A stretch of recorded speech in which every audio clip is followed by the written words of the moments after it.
West బెంగాల్‌లో జరగబోయేటువంటి ఎన్నికలను దృష్టిలో పెట్టుకొని కేంద్ర ప్రభుత్వం అక్కడ గవర్నర్‌గా పనిచేసినటువంటి సివి ఆనంద్ బోస్‌ను తప్పనిసరిగా ఫోర్స్ చేసి, బదిలీ చేసి, అక్కడ తమిళనాడు నుండి తీసుకొని వచ్చి ఆర్‌ఎన్ రవిగా ప్రసిద్ధిగాంచినటువంటి గవర్నర్ ఈయన ఒక ఐపీఎస్ ఆఫీసర్.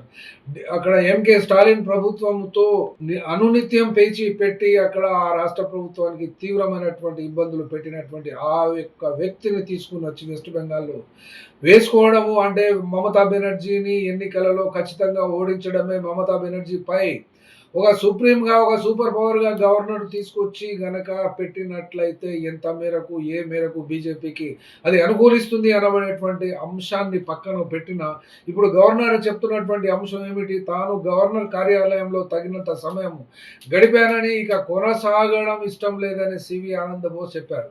అయితే అనారోగ్య కారణాలే కావచ్చు అని బీజేపీ వర్గాలు వెస్ట్ బెంగాల్‌లో ఆనంద్ బోస్‌ను వెనకేసుకొస్తున్నవి.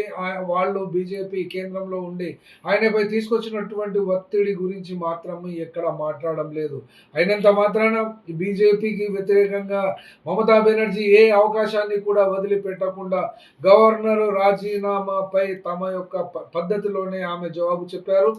ఎన్నికలను దృష్టిలో పెట్టుకొని కేంద్రం ఒత్తిడి వల్లనే ఆయన ఇక ఆ పదవి నుండి తప్పుకున్నారు అని కరకుగానే చెప్పడం జరిగింది. అంటే ఇక్కడ వాస్తవంగా చెప్పాలంటే గవర్నర్ పదవి కేంద్ర ప్రభుత్వానికి ఒక తొత్తుగాను, ఒక ఏజెంట్‌గాను వ్యవహరించాలని చూస్తున్నటువంటి ఈ యొక్క కొత్తగా వచ్చినటువంటి 10 సంవత్సరాల కాలములో ఇది పుణికి పుచ్చుకున్నటువంటి వ్యవస్థే గవర్నర్ వ్యవస్థ. ఎందుకంటే గవర్నర్ ల్ అందరూ కూడా దాదాపుగా ఆ పదవియే కేంద్రానికి ప్రతినిధిగా ఉండాలి.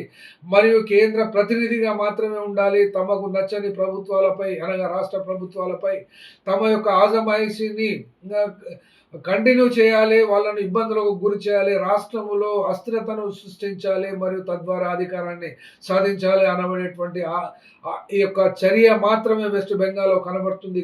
అయినప్పటికీ కూడా బీజేపీ గెలిచి రావడం వెస్ట్ బెంగాల్‌లో మన అందున మమతా బెనర్జీ బ్రాండ్‌ను కాదని రావడము అంటే ఒక రకంగా చెప్పాలంటే ఒకవేళ ఓట్లే గనక ప్రజలు బీజేపీ వైపున మొగ్గి వేసినట్లయితే మమతా బెనర్జీ దగ్గర ఖచ్చితంగా యాంటీ ఇన్కంబెన్సీ ఫ్యాక్టర్ ఉన్నట్టే. ఎందుకనంటే 5 సంవత్సరాలు ప్రభుత్వ వ్యతిరేకత ఏ ప్రభుత్వంలోనూ ఎవరి దగ్గరైనా ఎక్కడైనా కూడా అది వచ్చేటువంటి అవకాశం ఉంటుంది. కానీ ఇక్కడ గవర్నర్‌ను మార్చడం మూలాన ప్రజలు బీజేపీకి ఓట్లు వేస్తారనడం మాత్రం ఇక్కడ ఖచ్చితంగా నమ్మశక్యం కాదు. ఎట్లాగో కేంద్ర ఎన్నికల సంఘం అయితే ఉంది. వాళ్ళ లిస్ట్‌ను డిలీట్ చేసేటువంటి సంఖ్య 1,00,00,000 మంది వరకు ఉండవచ్చు. ఇంకేమైనా చేయవచ్చు. కానీ ఎన్నికలకు మాత్రమే వాస్తవాలు తెలుస్తవి.